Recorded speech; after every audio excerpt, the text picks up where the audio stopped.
नमस्कार, जनादेश 2024 में आपका स्वागत है। सीएनबीसी आवाज एचडीएफसी स्काई इलेक्शन हेडक्वार्टर से आपके साथ मैं हूं विपिन भट्ट और आप सभी का एक बार फिर से बहुत बहुत स्वागत। तो एक बार फिर से मोदी जी की सरकार देश में बन रही है। शनिवार को तीसरी बार मोदी प्रधानमंत्री पद की शपथ ले सकते हैं। नेहरू के बाद 3 बार लगातार जनादेश हासिल करने वाले वो पहले नेता हैं। इतना सब कुछ होने के बाद भी कहानी में ट्विस्ट है। इस बार देश की जनता ने बीजेपी को सबसे बड़ी पार्टी तो बनाया, लेकिन उसे स्पष्ट बहुमत नहीं दिया और इसकी वजह से इस बार सही मायने में मोदी की अगुवाई में एनडीए की सरकार बनने जा रही है। जनता दल यूनाइटेड के नीतीश कुमार और तेलुगु देशम पार्टी के चंद्रबाबू नायडू सरकार में मोदी के खास पार्टनर होंगे। उनकी सीटें कुल मिलाएं तो 28 ही हैं, लेकिन वो अब किंग मेकर हैं। ये दोनों वो नेता हैं जिन पर विपक्षी इंडिया गठबंधन की भी नजर है। इंडिया को 234 सीटें मिली हैं। अगर इन दोनों का सपोर्ट मिल जाए तो उसके भी सरकार बनाने का चांस बन सकता है। लेकिन फिलहाल नीतीश और नायडू ने इस बारे में कोई सस्पेंस नहीं रखा है। उन्होंने अपने समर्थन की चिट्ठी मोदी जी को सौंप दी है। मोदी को एनडीए का सर्वसम्मति से नेता भी चुन लिया गया। यहां तक सब ठीक ठाक है, पर सवाल ये उठ रहे हैं कि मोदी जी गठबंधन सरकार में कितने सहज होंगे। प्रधानमंत्री की छवि एक ऐसे नेता की है जो निर्णायक है, फटाफट फैसले लेता है और एक्शन में भरोसा रखता है। क्या उनके लिए पार्टनर्स के साथ तालमेल बिठाना आसान होगा? गठबंधन के दबाव भी अलग होते हैं। इस सब को वो कितना एक्मोडेट कर पाएंगे और आखिरकार क्या ये सब मोदी के काम करने के तौर तरीके पर असर डालेगा? गठबंधन धर्म का कितना पालन कर पाएंगे मोदी? और गठबंधन की बात निकली है तो इस बार विपक्ष के अलायंस ने जोरदार काम किया है और असरदार भी रहा है, पर रिजल्ट के बाद गठबंधन को जारी रखने में उनकी कोई दिलचस्पी भी होगी या एक बार फिर टाटा बाय बाय करके अपने अपने रास्ते निकल जाएंगे अगले चुनाव में फिर मिलने के लिए? तो ये कुछ अहम बातें होंगी जिन पर हम आज चर्चा करेंगे, खुल के बात होगी। और आज चर्चा में हमारे साथ शामिल हो रहे हैं बीजेपी के प्रवक्ता शिवम त्यागी, कांग्रेस के प्रवक्ता अजय उपाध्याय, समाजवादी पार्टी के प्रवक्ता सुनील यादव, जेडीयू के प्रवक्ता नीरज सिंह, वरिष्ठ पत्रकार सतीश के सिंह और साथ ही हैं मेरे सहयोगी लक्ष्मण रॉय, जो कि ताज़ा अपडेट लेकर दिल्ली से हमारे साथ जुड़ चुके हैं। तो लक्ष्मण से शुरुआत करते हैं। आप सभी का बहुत बहुत स्वागत है। लक्ष्मण, 2-3 सवाल होंगे आपके लिए, फटाफट मेरे पास जो ताज़ा अपडेट है वो दीजिएगा। पहला तो एनडीए का इस्तीफा हो गया प्रधानमंत्री का, राष्ट्रपति से मुलाकात शायद हो रही होगी। दोनों सहयोगी, खास करके 2 बड़े सहयोगी तेलुगु देशम पार्टी और जेडीयू, नीतीश कुमार और चंद्रबाबू नायडू, इन्होंने भी अपना समर्थन दे दिया है। तो क्या अब ये मान लिया जाए कि जल्द से जल्द हम इस नई सरकार को शपथ लेते हुए देखेंगे जो एनडीए की सरकार होगी सही मायने में? जी बिल्कुल, मुझे लगता है कि ये महज एक औपचारिकता बची रह जाएगी। और अभी जहां मैं खड़ा हूं, मेरे पीछे आप देख रहे हो राष्ट्रपति भवन है, नॉर्थ ब्लॉक साउथ ब्लॉक है और नेताओं के जाने का सिलसिला शुरू हो गया है। यहाँ पे मंत्री परिषद के नेता जा रहे हैं, जो लोग मंत्री थे। चूंकि अंतिम मंत्री परिषद की विदाई होती है तो रात्रि भोज का आयोजन किया जा रहा है। लेकिन इससे पहले जो एनडीए के घटक दलों की बैठक हुई प्रधानमंत्री आवास पर, वहां से जो तस्वीरें निकल कर आई और वहां पे जो साझा बयान कह सकते हैं या फिर जिस प्रस्ताव को पारित किया गया, वो अपने आप में बहुत कुछ कहती है। अब तस्वीरों को गौर से देखिए तो आपको दिखेगा कि प्रधानमंत्री के एक तरफ नड्डा बैठे हैं, उनके बगल में राजनाथ सिंह और फिर अमित शाह बैठे हैं। लेकिन उसी टेबल पे ठीक सामने ही दूसरी तरफ यहाँ पे जेडीयू के चंद्रबाबू नायडू बैठे हैं और फिर उसके बाद वहाँ पे नीतीश कुमार बैठे हैं, जो इस बात को दर्शाता है कि नई सरकार में एनडीए के घटक दलों को कितनी तरजीह दी जाएगी। और इन तीनों के बीच प्रधानमंत्री, चंद्रबाबू नायडू और नीतीश कुमार के बीच की जो बातचीत है, उनका बॉडी लैंग्वेज है, वो देखिए, वो अपने आप में एक सकारात्मक संकेत देता हुआ नजर आ रहा है और काफी सहज है आपस में, इस बात की ओर साफ तौर से इशारा करता है। यानी जो तमाम अटकलें चल रही थी कि ये दोनों घटक दल कितना समर्थन देंगे, उन अटकलों पर विराम लगता हुआ यह तस्वीर है। लेकिन इसके बाद जो साझा बयान आया वो भी अपने आप में काफी महत्वपूर्ण है, जिसमें कहा गया कि प्रधानमंत्री मोदी की अगुवाई में पिछले 2 कह सकते हैं कार्यकाल में 10 साल में गरीबी हटाने को लेकर के, देश को आगे ले जाने को लेकर के काफी काम हुआ है। और ये भी कहा गया कि प्रधानमंत्री का जो विकसित भारत का विजन है, उस विजन में एनडीए के सभी घटक दल उनके साथ हैं और प्रधानमंत्री मोदी के अगुवाई में एनडीए सरकार बनाने का वो समर्थन करते हैं।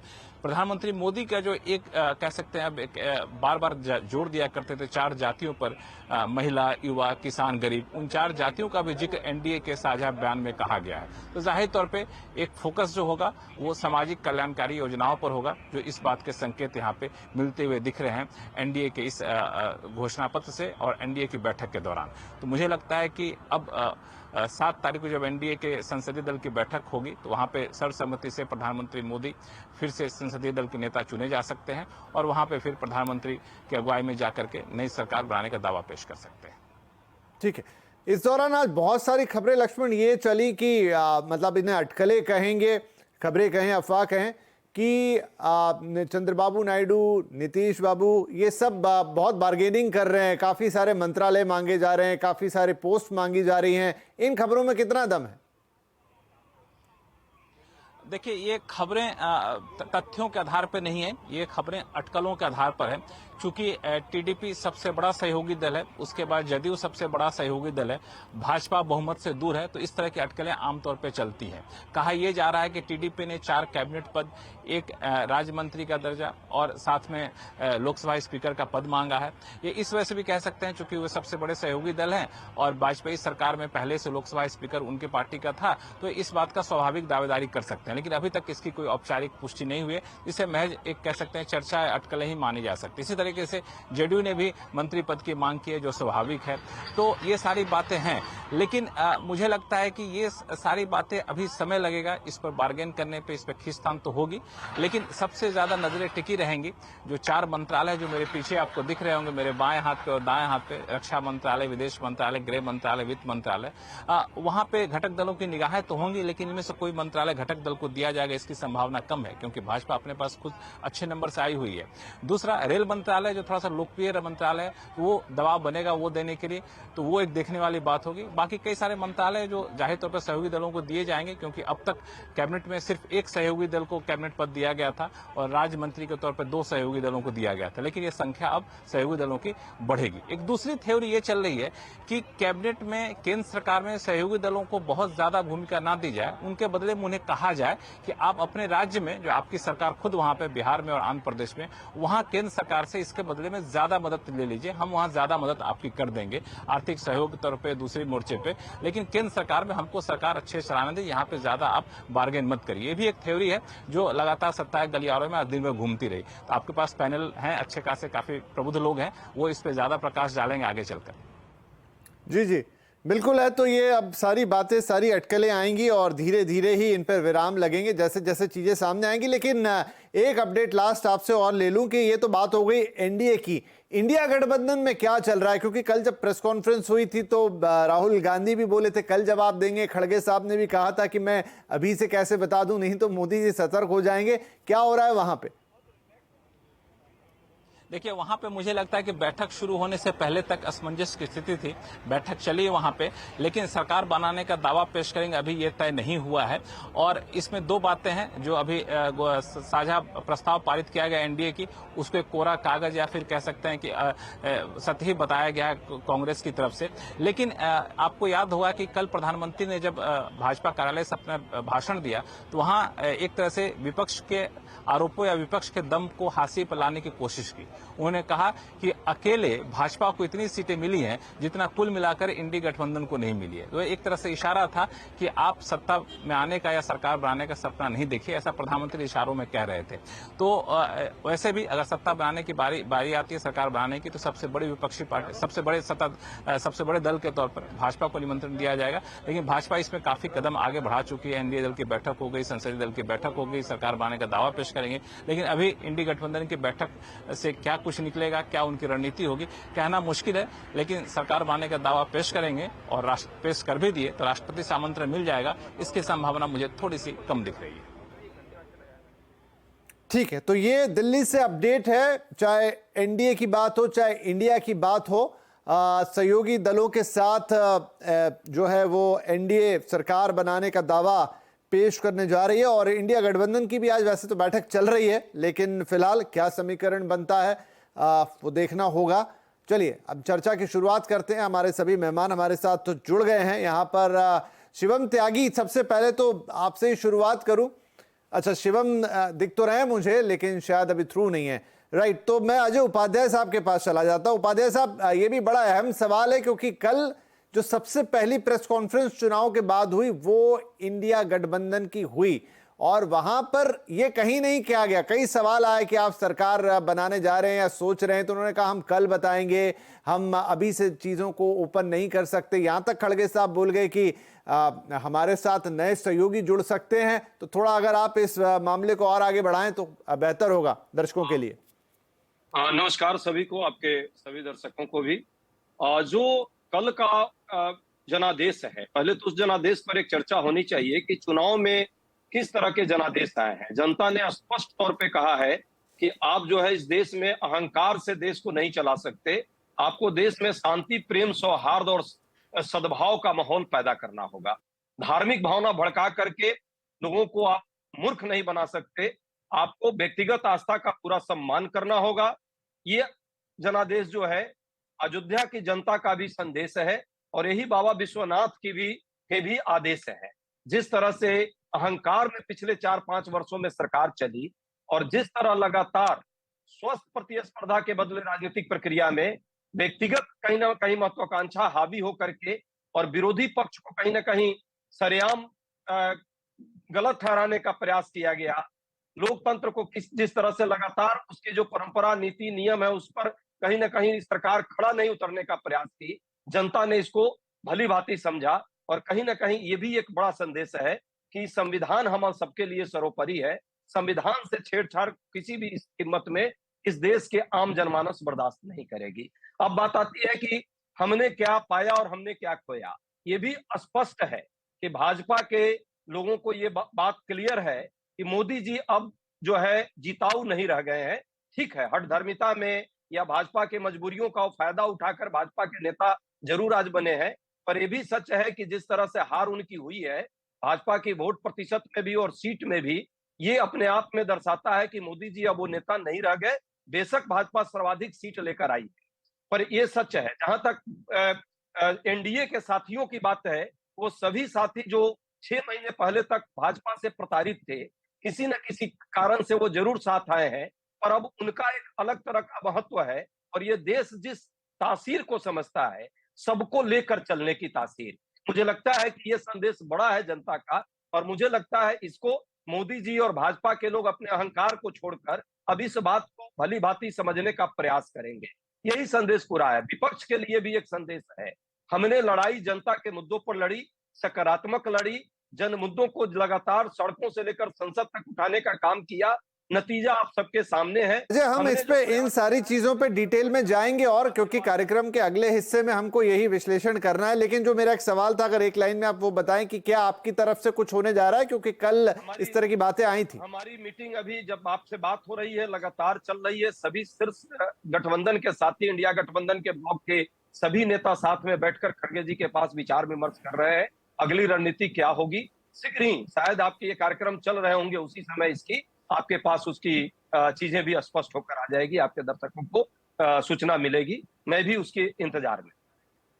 ठीक है शिवम त्यागी, अब थोड़े से लेट आए, हो सकता है आज की व्यस्तताएं अलग हों आपकी, क्योंकि आज काफी कुछ हो रहा है यहाँ पर, तो अब ताजा अपडेट ही बताइए। हमारे पास तो इतना है कि अब आपके जो दोनों बड़े सहयोगी हैं टीडीपी और नीतीश बाबू, वो आपके साथ जा रहे हैं, सरकार बनने जा रही है। जितना जल्द से जल्द होगा चीजें एक्शन पे आएंगी, लेकिन इस बार सरकार जो होगी उसका स्वरूप ये होगा कि गठबंधन की सरकार होगी। पहले भी थी लेकिन इस तरीके से नहीं थी।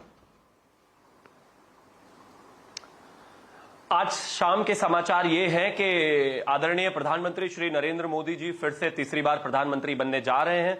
मोदी 3.0 का आगाज हो चुका है और आदरणीय प्रधानमंत्री जी ने कल जो है भारतीय जनता पार्टी मुख्यालय से कहा था कि मोदी 3.0 में इस बात को बड़ा क्लियर रहे, सनद रहे कि किसी तरह का जो कड़े फैसले हैं उन्होंने लेने में कोई ढिलाई नहीं बरती जाएगी। जो चीजें जैसे थी बादस्तूर वैसे ही चलती रहेंगी। जनता के जो मैसेज की बात की कांग्रेस के प्रवक्ता ने, मैं कहना चाहता हूं जनता का मैसेज साफ है। देश की 37 बड़ी पार्टियां जो इकट्ठी होकर, घूमकर, झुंड बनाकर इकट्ठी होकर आई थी, उन 37 की 37 को देश की जनता ने यह कहा कि तुम्हारे बस की अभी नहीं है, तुमसे ना हो पाएगा। अभी सारों को मिलाकर भी जो है उतनी सीटें नहीं दी जितनी अकेली भारतीय जनता पार्टी को दी है। हां, भारतीय जनता पार्टी को सीटें कम मिली हैं, लेकिन कहा कि इस देश को अगर कोई चला सकता है तो वो आदरणीय प्रधानमंत्री श्री नरेंद्र मोदी चला सकते हैं, और किसी के बस का बात है नहीं। 10 साल विपक्ष में बैठने के बाद कुल जमा यह है कि कोई सी भी पार्टी 3 डिजिट में भी नहीं आ पाई। सबसे बड़ी पार्टी 99 पे है।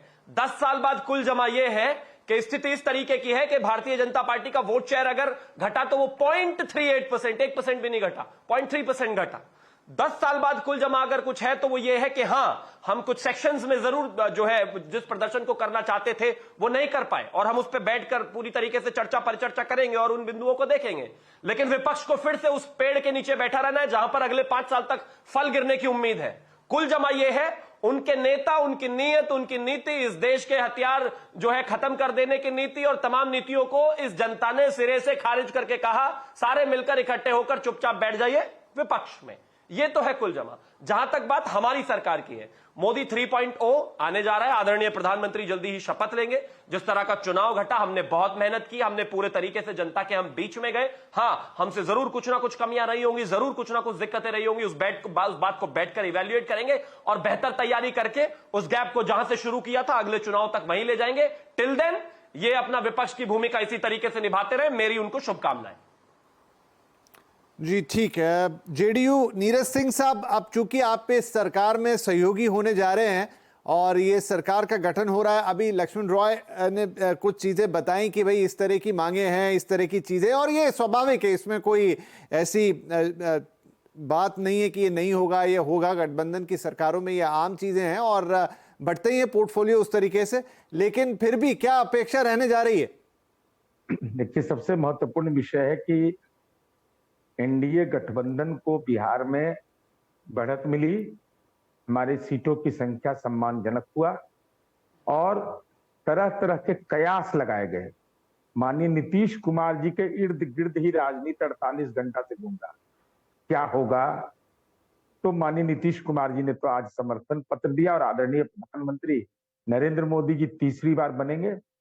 तो माननीय नीतीश कुमार जी का क्या पूंजी रहा है? गवर्नेंस और बिहार जैसे राज्य का डेवलपमेंट। तो बैकवर्ड स्टेट का डेवलपमेंट हो और जो परफॉर्मर अच्छा हो उसको तो बेहतर सुविधा मिलनी चाहिए। और क्या हो सकता है? कोई परिवार के लिए तो राजनीति करते नहीं है, कोई अपने घर मकान के लिए नीतीश कुमार जी राजनीति करते नहीं है। तो नीतीश कुमार जी जो भी निर्णय लेंगे वो राज्य हित में निर्णय होता है और वह केवल बिहार के लिए नहीं, देश के लिए भी एक मानक स्टैंडर्ड होगा। और ये केमिस्ट्री भी मिलती है, माननीय नरेंद्र मोदी और माननीय नीतीश कुमार जी का केमिस्ट्री भी मिलता है, इसलिए कहीं कोई परेशानी नहीं होगी। समय रहते सब फैसला हो जाए। केमिस्ट्री नीरज जी बदलती भी तो रहती है कई बार, हमने जो थोड़ा देखा पास में, तो केमिस्ट्री कई बार ऊपर नीचे भी हो जाती है। नहीं, उसका कारण है, उसका कारण देखिए सुनील जी, स्पष्ट है। नीतीश कुमार जी नहीं बदले, नीतीश कुमार जी का 7 कमिटमेंट नहीं बदला, वेलफेयर का कार्यक्रम। अब हमारे गवर्नेंस पर कोई दाग लगा दे, अब हम वह दिन तो देखने को तैयार नहीं है कि दिल्ली के माननीय मुख्यमंत्री जी जेल के अंदर से सरकार चला रहे हो, ये दिन नहीं देखना पड़े। अरे लोकतंत्र लोकलाज की बुनियाद पर चलता है, पद महत्वपूर्ण नहीं होता है।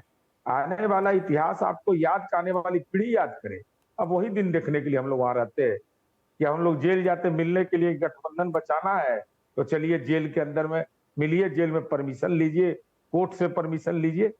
हमने गठबंधन का हमारे घटक दल बदले हैं, लेकिन अब बीजेपी के साथ तो मेरा लंबा समय काम करने का अनुभव। कुछ एक परिस्थितियां होती है ऐसा, लेकिन उसके लिए चिंता मुक्त रहिए। जनता का मैंडेट यही है कि आपको साथ रखें। चलिए ठीक है। सुनील यादव साहब, मैं जाऊं सतीश जी के पास, उससे पहले एक सवाल आपसे। अभी हालांकि हमें कुछ देर इंतजार करना होगा, लेकिन क्या कुछ सुगबुगाहट है कुछ पार्टी के अंदर की हम भी कुछ करें, क्योंकि कल इस तरह की बातें हो रही थी? देखिए विपिन जी, मैं एक बात कह सकता हूं कि राजनीति संभावनाओं का खेल है, क्योंकि इस देश में, दुनिया का सबसे बड़ा लोकतांत्रिक देश, महापर्व जिसमें 7 चरणों में चुनाव हुए और किसी को भी बहुमत नहीं मिला। आप सोचिए, जो भारतीय जनता पार्टी 2014 एनडीए को तो मिला, मतलब देखिए कोएलिशन की, जब आपका इंडिया गठबंधन और इनका एनडीए गठबंधन, तो गठबंधन को तो बहुमत मिला। ऐसा नहीं कह सकते कि किसी को हाँ, एक सिंगल लार्जेस्ट पार्टी को किसी को बहुमत नहीं मिला उस तरीके से। पार्टी को बहुमत नहीं मिला है। हाँ, पार्टी को नहीं मैंने कहा किसी पार्टी को बहुमत नहीं मिला है। ठीक है, गठबंधन को बहुमत मिला है तो देश के सामने है, लेकिन अगर गठबंधन को बहुमत मिला इसका मतलब भारतीय जनता पार्टी हारी है।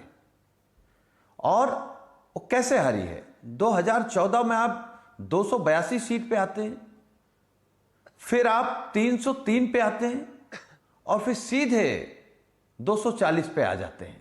आप जानते हैं कौन हारा है? भय हारा है।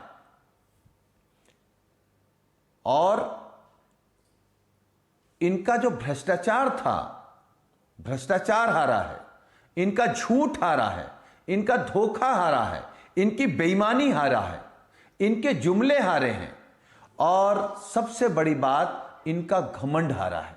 आप सोच सकते हैं किस तरीके की बात माननीय प्रधानमंत्री जी कर रहे थे। अपने आप को अवतारी घोषित कर दिया था। उन्होंने कहा बायोलॉजिकल है ही नहीं, हमारा अवतार हुआ है। मतलब इतना किसी को घमंड हो जाएगा। और जिस राम मंदिर के नाम पर ये नफरत फैलाते रहे, हिंदू मुसलमान करते रहे, आप बताइए अयोध्या का जनादेश क्या है? इनसे पूछिए अब असली हिंदू कौन है, असली सनातनी कौन है, किस पर भगवान राम का आशीर्वाद है। और भोले शंकर, प्रधानमंत्री जी ने कहा मां गंगा ने बुलाया है। कौन मां गंगा? वही मां गंगा जिसके साफ सफाई के लिए नमामि गंगे पर अरबों रुपए का घोटाला मोदी सरकार कर गई। और आज 2 तस्वीरें आई हैं विपिन जी। एक तो प्रस्ताव पास हो गया है और फिर खड़े होकर के तस्वीरें आई हैं। हम लोगों को वो तस्वीरें भी याद हैं जब माननीय प्रधानमंत्री जी को माला पहनाया और उस माला में राजनाथ सिंह जी घुसना चाह रहे थे, लेकिन घुस नहीं पाए। तो जो प्रधानमंत्री जी का टेस्ट है, जो उनकी आदत है कि अकेला चलने के, एक अकेला सब कर जाएगा, अब वो माला नहीं पहनेंगे। अब नीतीश कुमार जी के लिए माला लिए खड़े रहेंगे, चंद्रबाबू नायडू को माला पहनाते नजर आएंगे। तो कम से कम तानाशाही वाली बात तो नहीं रहेगी। अब मोदी जी ये नहीं कह सकते कि हम किसानों के ऊपर थार चढ़ा देंगे, हम किसानों पर गोली चला देंगे। हार किस बात की है? हार यही है कि आप किसान पर थार चढ़ा देंगे और उसको मंत्री बना के रखेंगे। आप मंत्री बना सकते हैं, जनता ने हरा दिया। आप सोचिए, इनके मंत्री हारे, बड़े बड़े लोग हारे। खुद प्रधानमंत्री जी, पूरी भारतीय जनता पार्टी विपिन जी कह रही थी प्रधानमंत्री जी 10 लाख वोटों से जीतने जा रहे हैं। बनारस को क्योटो बना दिया है। बनारस के बेरोजगार नौजवानों ने, बनारस के किसानों ने, बनारस के व्यापारियों ने कहां लाकर छोड़ा है? बामुश्किल 1.5 लाख वोट से जीते हैं। राजनाथ सिंह जी लखनऊ में कह रहे थे 8 लाख से जीतेंगे, 75,000 से। इस पर जनादेश समझना चाहिए कि जनादेश भारतीय जनता पार्टी, और खास तौर से बस एक बात कह के मैं खत्म करूंगा अपनी बात। ये प्रस्ताव पास करा सकते हैं, शपथ ले सकते हैं। विपिन जी, मैं आपके कार्यक्रम में कहकर के जा रहा हूं, मोदी जी के नेतृत्व में ये बहुमत साबित सदन में नहीं कर सकते हैं। जैसे अटल जी 13 दिन के प्रधानमंत्री थे, तो तीसरी बार मोदी जी 13 दिन के ही प्रधानमंत्री होंगे, क्योंकि जो भाजपा में नाराजगी इनको लेकर के, आरएसएस में जो नाराजगी है वो अभी सामने आई नहीं है, वो आना बाकी है। ठीक है, मैं आऊंगा शिवम आपके पास भी, लेकिन एक कमेंट में ले लेता हूं सतीश जी का। सतीश जी, अब क्योंकि काफी हमारे आज के तीनों चारों प्रवक्ता जो राजनीतिक पार्टियों से हैं, तो वो इस तरह की भी सारी बातें होंगी, हम चर्चा में और गहरे जाएंगे। लेकिन यहाँ बड़ा सवाल यह है कि अब एक कोएलिशन की गवर्नमेंट बनने जा रही है, एनडीए की गवर्नमेंट बनने जा रही है, जहां पर सबसे बड़ी पार्टी भाजपा है और उसके बाद चंद्रबाबू नायडू हैं, नीतीश कुमार हैं और छोटे अन्य दल भी होंगे। इस बार, अब तक हमने जो 2 बार की मोदी सरकार देखी और इस बार जो ये मोदी सरकार बनेगी, इसमें कितना अंतर होगा? कितना चलाने में परिवर्तन होगा? क्या मोदी जी को एक अलग तरीके की एडेप्टेबिलिटी, एक अलग तरीके का स्वरूप, एक अलग तरीके की पूरी फिलॉसफी अडॉप्ट करनी होगी? देखिए, बात यह है कि मोदी जी को अगर वो बनते हैं, अभी तय नहीं है, अभी भाजपा की मीटिंग तो हुई नहीं है, अगर वो होता है, एनडीए के तो नेता शायद चुन लिए गए शायद, तो नहीं, एनडीए के नेता चुन लिए गए हैं, नहीं हुई है मेरे ख्याल से। हाँ, तो बीजेपी की मीटिंग नहीं हुई है। तो अगर ये होता है तो आचार व्यवहार में बहुत परिवर्तन करना पड़ेगा। उनकी बंडी तो हरी हो गई है 2 दिन से, मैं देख रहा हूँ। और जो इनके प्रमुख अब जो घटक हैं, चाहे वो जेडीयू हो चाहे टीडीपी हो, ये 4-5 महीना पहले तो ही आए हैं इनके पास, फिर चले जाते हैं, फिर चले आते हैं। तो उस लिहाज से बड़ी साध के रखना पड़ेगा, और साधने में अटल जी जैसे आदमी थे। अब ये नहीं चलेगा मोदी की गारंटी, मोदी सरकार, मोदी का घोषणा पत्र, ये नहीं चलेगा। एक बात। दूसरी बात कि जो जनता से के एक तरफा, चाहे आप लोगों को भी काम करने में अब ज़्यादा आसानी होगी। ये ऐसा तो नीतीश बाबू भी कहते हैं कि क्या क्या कहते थे, पटना में कह रहे थे। तो मुझे लगता है परिवर्तन करना पड़ेगा और उस हिसाब से चलेगा, और सरकार सेंसेक्स की तरह ये चलेगी। ये बात तय समझिए, सब लोग अपना पाउंड ऑफ फ्लैश मांगेगा और उसमें उनको जो है बहुत बढ़िया से आज बैठने का आपने देखा, बैठने का अरेंजमेंट, मोदी जी के बगल में कौन दाहिने तरफ, और उधर बाएं तरफ भी देख लीजिए कौन कहाँ पे बैठा है ना। और जो मैंने एनर्जी आज एनडीए वाले मीटिंग में देखी, उससे कहीं ज़्यादा मैं आईएनडीए वाला मीटिंग में देखा है एनर्जी, मैंने देखा है। समझ रहे हैं ना। अब भले नीरज बाबू ये कह रहे हो कि केजरीवाल से मिलने जाना पड़ेगा जेल और ये वो, नीरज बाबू के बहुत घर के आदमी उधर ही के, अनंत सिंह जी भी खास तौर से जेल से आए थे किसी खास काम से। तो ये सब बोलने की बातें, राजनेताओं की बातों पे ज़्यादा यकीन करना मुझे बहुत दिक्कत होती है, क्योंकि अब ये क्या है कि जो गवर्नेंस में आप समझ रहे हैं, ये एक चीज़ समझना पड़ेगा भाजपा को और इस एनडीए सरकार को, और शायद एनडीए के पार्टनर्स इस पर ज़्यादा दबाव डाल पाएंगे कि देश में युवाओं को लेकर, रोजगार को लेकर, काम धंधे को लेकर के, अवसर की कमी को लेकर के बहुत कुछ करने की तत्काल आवश्यकता है। इससे आप इनकार नहीं कर सकते। ये वर्डिक्ट जो आया है, ये वर्डिक्ट में इस चीज़ का जो मैं कह रहा हूँ उसका बहुत बड़ा योगदान है। ये लोग तो 370, 400 पार, बड़बोलापन, ऐठ, एरोगेंस, ऐसा थोड़ी होता है। तो जनता देखिए, इंडिया कोएलिशन ही है अपने आप में, ये इंडिया इज अ कोएलिशन। तो अगर कोएलिशन की सरकार बनती है तो कोएलिशन के धर्म को निभाना पड़ेगा। कोई मनमानी नहीं कर पाएगा, कोई एक तरफा कोई काम नहीं कर पाएगा। और अगर करने का फिर भी प्रयास हुआ तो मैंने कहा ना कि ये सरकार सेंसेक्स की तरह चलेगा। आज बढ़ गया 2000, फिर घट गया 2000, कैसे चल रहा है 4 दिन से, तो वैसे ही होगा।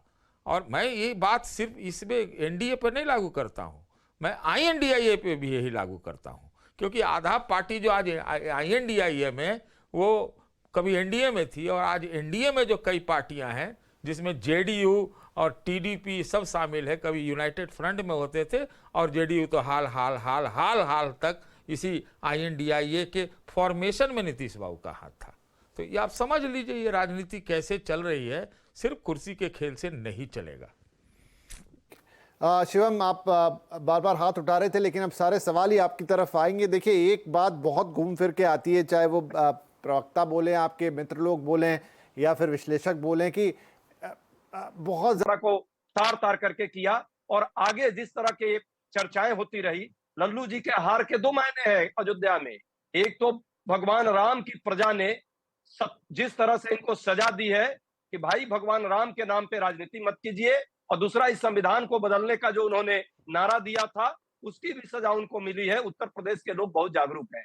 अंतिम बात, ठीक है, जिस तरह से ब्रिजभूषण सिंह सरीखे लोगों को, एक बलात्कार के आरोपी को, जिसको कोर्ट ने भी कहीं ना कहीं आरोपी माना है, उसके बावजूद उसको जो है संरक्षण देने का काम मोदी जी ने और भाजपा ने किया। ठीक है कहीं ब्रजभूषण शिवम जनता त्यागी पार्टी जी बनी। जी ठीक है शिवम त्यागी, एक छोटा सा क्विक रिप्लाई, मैं ब्रेक पे जाऊं उससे पहले। वही पुराने एमपीज, 2 बार के एमपीज, उन पे ज्यादा भरोसा कर गए, लगा कि मोदी ब्रांड नेम के अंदर चल जाएंगे, लेकिन लोकल लोगों में उनके लिए गुस्सा था, शायद मोदी जी के लिए नहीं होगा, उनके लिए नाराजगी थी। विपिन जी 10 सेकंड मुझे दीजिए, उसके बाद जो भी आपको रखना है। ऐसी बहुत लंबे समय से मैं मानसिकता है प्रतीक्षा किया हूं। कांग्रेस वालों की। मैं आ जाऊंगा अजय जी, फिर से आ जाऊंगा आपके पास, बस एक क्विक रिप्लाई ले लूं, मैं आऊंगा, दोबारा आऊंगा आपके पास। टाइम किल करना चाहता है। Thank you. आप बोले शिवम। जिस भगवान ने धरती बनाई है उसको कहते हैं कि अयोध्या में इसलिए सजा मिली है क्योंकि भारतीय जनता पार्टी को, क्योंकि उन्होंने उसको प्रोपेगेंडा बनाया, इस्तेमाल किया। अरे अयोध्या के नहीं है राम भाई, राम इस धरती। चले राम जी को थोड़ा छोड़ देते हैं, लेकिन जो मेरा सवाल था सीटें मिली है लगातार 2 बार के एमपीज को फिर से लेकर आना, तो क्या उनके प्रति जो लोकल गुस्सा था वो कहीं हट गया? लगा कि मोदी नाम के अंदर वो दबेगा, लेकिन ऐसा हुआ नहीं। देखिए मैं फिर से वही कहना चाहता हूं, ये इस बात को कह पाना बहुत ही मुश्किल है, इस बात को समझ पाना और इस बात को इवैल्यूएट करना पड़ेगा। इसके बहुत सारे कारण हो सकते हैं। अगर 2 बार के एमपी से गुस्सा हो सकती है जनता, तो सोचो ये जो दोनों शहजादे ऊपर बैठे हुए हैं जबरदस्ती का, बिना किसी चुनाव के, इनको तो कब का उतार के फेंक दिया होता, खत्म ही कर दिया होता इनकी तो राजनीतिक कहानी। लेकिन ऐसा नहीं है। एक हार के कितने कारण है वो देखना पड़ेगा। किसी आदमी को जबरदस्ती ऊपर से परिवार से थोप दिया जाता है, अगर 2 बार की हार का कारण वही है तो वो तो 15 हारे होंगे कम से कम। लेकिन नहीं, सिर्फ उतना कारण नहीं, एक कारण है जरूर। क्या है? मुझे लगता है कि जब सारी पूरा एक संगठनात्मक स्तर पर सभी मिलकर बैठेंगे तो मुझे लगता है जवाब अच्छे तरीके से निकल कर आएगा। चलिए ठीक है, पूरी उम्मीद है कि मेरा जो संगठन है उसकी समीक्षा जरूर करेगा। ठीक है, एक छोटा ब्रेक लेते हैं, ब्रेक के बाद कुछ और राज्यों पर भी रुख करेंगे, और फाइनली कि अब जब अगर गठबंधन की सरकार बनेगी तो अब जेडीयू वाले भी हैं हमारे साथ, उनसे अभी कह रहे थे सतीश जी कि वो वहां से थोड़ा मैनेज करेंगे, क्या ऐसा होता हुआ नजर आएगा, क्या वो बैलेंस कोई आउटराइट होता हुआ नजर आएगा। एक छोटा सा ब्रेक के बाद बातचीत जारी रहेगी।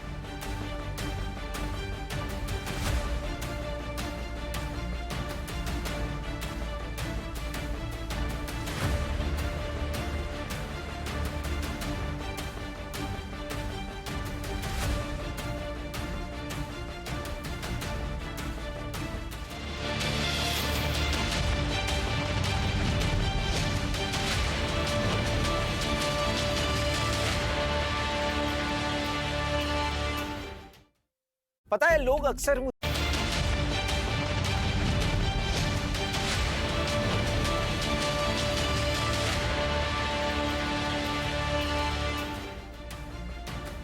Welcome back. जनादेश 2024 में आपका एक बार फिर से स्वागत है। और इंडिया गठबंधन की भी बैठक तो खत्म हो गई है। देखिए इलेक्शन ब्रेकिंग आपके सामने है, और ये मोदी राजनीतिक नहीं है, नैतिक हार है, राजनीतिक हार नहीं है। लेकिन मेन लाइन जो इसमें आगे आपको पढ़ने को मिलेगी वो ये मिलेगी कि यहाँ पर विपक्ष में बैठने की बात कह रहे हैं खड़गे साहब, चुनाव का जनादेश सही समय का इंतजार करेंगे। देखिए हाँ, तो ये पॉइंट धीरे धीरे उसी तरफ जा रहे हैं। तो चलिए अजय साहब, आ गया है ये लगभग ये इंडिया गठबंधन की बैठक खत्म हो गई है, और यही बात निकल कर आ रही कि शायद आप लोग विपक्ष में बैठेंगे फिलहाल। तो जनता का जो आशीर्वाद है, जनता ने जो दिशा दिया है, जनता ने जिस तरह से हम पर प्यार भी बरसाया है और हमें एक जिम्मेवारी भी दी है कि एक विनम्रता के साथ उदार लोकतंत्र के चरित्र को इस देश में बनाए रखना है। संविधान पर कोई भी हमला करने का किसी भी लेवल पर प्रयास करेगा तो बर्दाश्त किया नहीं जा सकता। और विपक्ष की जो भूमिका है, सड़क से संसद तक जन मुद्दों पर सकारात्मक तौर पे हम उठाने का काम, जनता के मुद्दे, महंगाई, बेरोजगारी और जिस तरह गरीबी पर वार करने का हम लोग प्रयास करेंगे कि कम से कम इस देश में उन मुद्दों पर सरकार जो भी बने, चाहे जिस गठबंधन की सरकार बने, वो सरकार उसके लिए उत्तरदायी हो। हमने जो पंच न्याय की बात की है, भारत जोड़ो न्याय यात्रा और भारत जोड़ो यात्रा के दौरान देश में नफरत को मिटाकर, हिंसा को मिटाकर, प्रेम और मोहब्बत के साथ देश में सद्भाव पैदा हो, सर्व धर्म संभाव की परिकल्पना जो महात्मा गांधी की है। जो लोग गांधी को नहीं जानते, कुछ लोगों को ये गलतफहमी है, उनको ये देश ने बताया है कि गांधी इस देश के बुनियाद है, गांधी इस देश के मिट्टी है, और इस मिट्टी में ही गांधी पैदा होते हैं, जिसमें उदार लोकतंत्र पैदा होता है, सर्वधर्म संभाव पैदा होता है, वसुधैव कुटुंबकम पैदा होता है, और उदारता पैदा होती है, विनम्रता पैदा होती है, गरीबों के प्रति आपकी एक सहृदयता पैदा होती है। चलिए, तो आप एक मजबूत विपक्ष का दायित्व निभाएंगे। सुनील यादव साहब, फटाफट, क्योंकि अब इस सेगमेंट में समय कम रहता है, ये बताइए कि देखिए, चुनाव तो आपने साथ में लड़ा है, लेकिन अब विपक्ष भी साथ में रहेगा या अपने अपने रास्ते फिर चले जाएंगे? ये इंडिया गठबंधन इंटैक्ट दिखेगा हमें? नहीं, हम तो भारतीय जनता पार्टी के खिलाफ हैं, हम तो उसके खिलाफ संघर्ष कर ही रहे हैं। और उत्तर प्रदेश में माननीय अखिलेश यादव जी ने सिर्फ भारतीय जनता पार्टी के विजय रथ को नहीं रोका, उस रथ में जो घोड़े थे उनमें ऐसी नकेल डाली है कि वो बेचारे चल नहीं पा रहे हैं, हिल नहीं पा रहे हैं। और अभी आपने कहा कि हो सकता है 2 बार के रहे सांसद के प्रति गुस्सा हो, मोदी जी के प्रति गुस्सा नहीं। क्यों नहीं गुस्सा? मोदी जी 10 लाख से जीत रहे थे, 1.5 लाख से जीते हैं, तो गुस्सा तो मोदी जी पर भी है। असली देश में गुस्सा 400 पार के बाद कौन संविधान खत्म करने की बात कर रहा है? 240 सीटें भी तो आई हैं, मध्य प्रदेश जैसे स्टेट भी है जहां पूरी सीटें मिल गई, उड़ीसा में चले गए। तो देखिए, कुछ हद तक वो बात सही है शिवम त्यागी की कि ऐसा एनालिसिस आप नहीं कर सकते। ठीक है, उनके वोट कम हुए हैं, डेफिनेटली कम हुए हैं, लेकिन क्या ऐसा ही होता तो फिर ये बाकी के राज्यों में? एक सवाल है ये इंपॉर्टेंट। सतीश जी, मैं आपसे पूछना चाहूंगा, एक राज्य में देखिए, मध्य प्रदेश की अगर बात करूं, 100% क्लीन स्वीप, छत्तीसगढ़ में भी लगभग वैसा, उड़ीसा में इनरोड, तो और जगह गेम्स हुए हैं। अगर ये गुस्सा है भी तो ये देशव्यापी नहीं था या क्या? फिर कैसे समझे? ये समीकरण है जो काम कर गए, ये गुस्सा है जो निकला, कैसे समझे इस स्थिति को? देखिए, मध्य प्रदेश बीजेपी नहीं, आरएसएस की प्रयोगशाला है, और वहां के भी नतीजे आप देखिएगा तो आपको गैप बहुत कम दिखेगा जीत में, है कि नहीं? फिर भी बहुत अच्छा है, 29 को 29 पर सतीश जी, थोड़ा अपडेट करूंगा, मतलब आई थिंक एमपी में ही सबसे ज्यादा, जहां 11 lakh, 8 lakh, 6 lakh, 5 lakh, majority of seats की बात कर रहा हूं, जहां मार्जिन्स बहुत बड़े बड़े हैं। देखिए, मैं जानता हूं जो आप कह रहे हैं, लेकिन मैं भिंड, मुरैना आदि भी देख रहा हूं, कई और जगह का देखा मुद्दा वो नहीं है। देखिए, मुद्दा क्या है, आपसे थोड़ी ना, भारतीय जनता पार्टी जो दुनिया की सबसे बड़ी संगठन हो राजनीति में, जिसके पास संसाधन का अंबार हो, जिसको 20,000 करोड़ रुपया चंदा ही मिल जाता हो, जिसके पास इतने कद्दावर नेता हो, मतलब ये मत आपको ये ना कि कॉन्स्पिरेसी थ्योरी है, हर जगह उनको जो है हिंदी हार्टलैंड में, एक मध्य प्रदेश को छोड़ करके सब जगह उनकी कमी हुई है।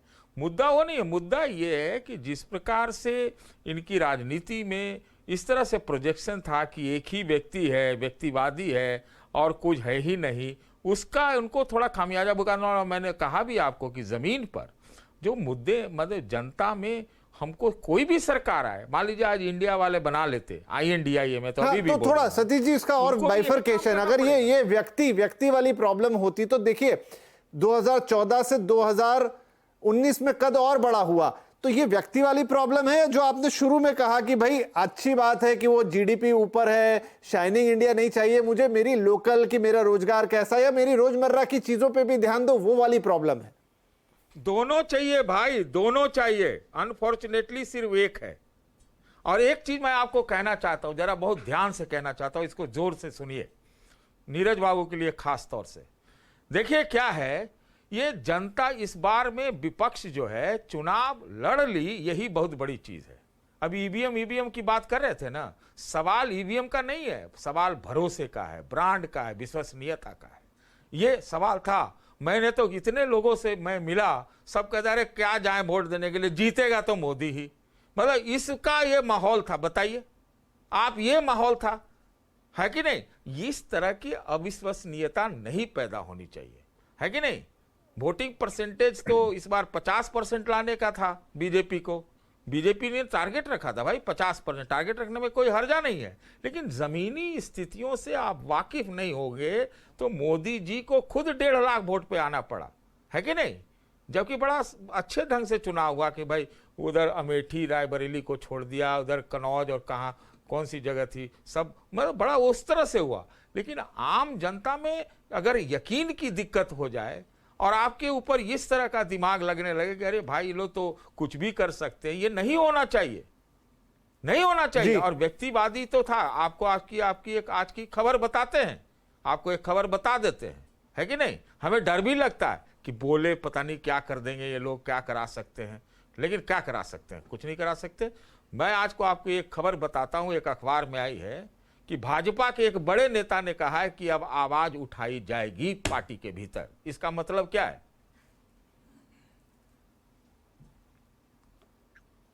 जी ठीक है, चलिए मेरे पास अब थोड़ा समय कम रह गया। नीरज सिंह साहब, आप ही के लिए सवाल। देखिए, आपका पुराना नाता है एनडीए से, लेकिन वही वाली बात कि वो नाता कभी रहता है, कभी टूटता है, कभी रहता है, फिर जुड़ जाता है। क्या इस बार भी रवैया कुछ ऐसा रहेगा? क्या वो मुद्दे होते हैं? आपने अपने मुद्दे बताए, वैसा मुद्दा तो फिर से आ सकता है, तो क्या फिर नीतीश जी वैसा कुछ कर देंगे?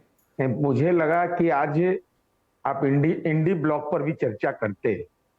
अगर एनडीए गठबंधन के विश्वास पर आपको चिंता है तो आपको यह भी चिंता करनी चाहिए थी कि पश्चिम बंगाल में टीएमसी चुनाव लड़ रही है, सीपीआई सीपीएम कांग्रेस उसके खिलाफ है।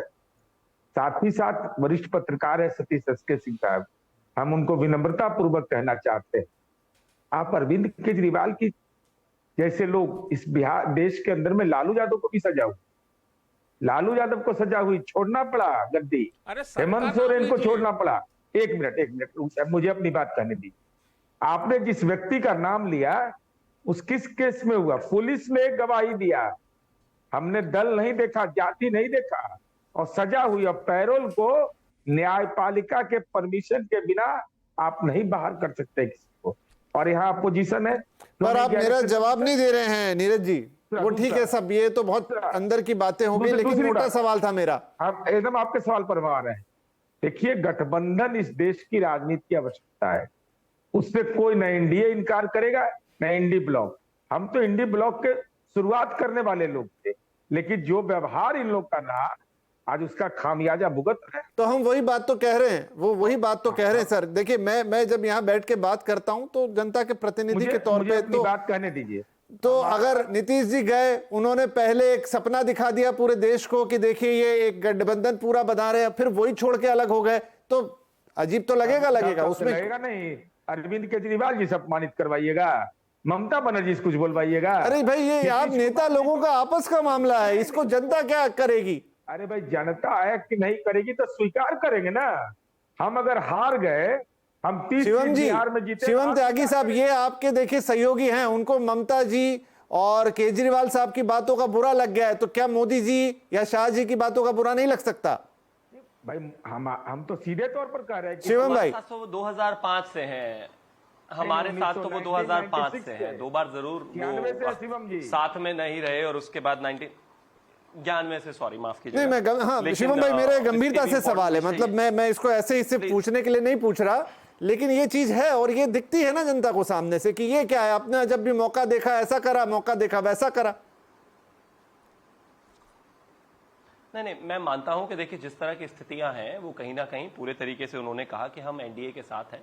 स्थितियां भी बहुत साफ हैं, चीजें भी बहुत साफ हैं, सारा चुनाव प्रचार आपने देखा होगा, सारी चीजें देखी होगी। और जब से सरकार बिहार में चाहे विषय रहा हो और चाहे केंद्र में रहा हो, 2 बार जरूर वो रहे और उन्होंने उसका रीजन भी दिया, ठीक है कोई बात नहीं। उससे पहले भी वो साथ थे, आज भी वो साथ है, और मैं मानता हूं कि आने वाले समय में भी साथ होंगे। दूसरी बात, सामने वालों का हाल तो देखिए क्या है, कितनी पार्टियां, कितनी सीटें, क्या हाल। और जो ग्लू का काम करने वाली पार्टी शायद हो सकती थी, उसकी भी 99 ही सीटें हैं। लेकिन लोगों को डर आज लग रहा है 2024 में, लेकिन बंदी उनको इमरजेंसी में बना लिया गया था, है कि नहीं? डर तब लगना चाहिए था, डर आज लग रहा है कि नहीं? आए दिन हर राज्य। चलिए, क्योंकि मेरा समय शिवम जी समाप्त हो गया है, 54 हो गया, तो मुझे नहीं, ये चर्चा आज ही समाप्त नहीं होगी, अभी ये कई दिनों तक चलती रहेगी। सरकार का फॉर्मेशन हो जाएगा, लेकिन हार जीत का जोड़ गणित हम लगाएंगे काफी दिनों तक कि क्या हुआ क्या नहीं हुआ, कौन सी भावनाएं किधर गई, किस पर जनता ने विश्वास दिलाया और क्या मुद्दे रहे, इन पर लगातार बातचीत होगी और सभी हम लोग दोबारा भी बैठेंगे। लेकिन इस बीच देश में एक नई सरकार का गठन होने जा रहा है, तो हम उसका स्वागत करेंगे। उसमें सभी दलों की भागी है, मतलब एक विपक्ष होगा जो कि मजबूत होना चाहिए, जैसा खुद प्रधानमंत्री मोदी ने कहा था कि उनको लगता है कि इस देश में एक मजबूत विपक्ष की कमी है।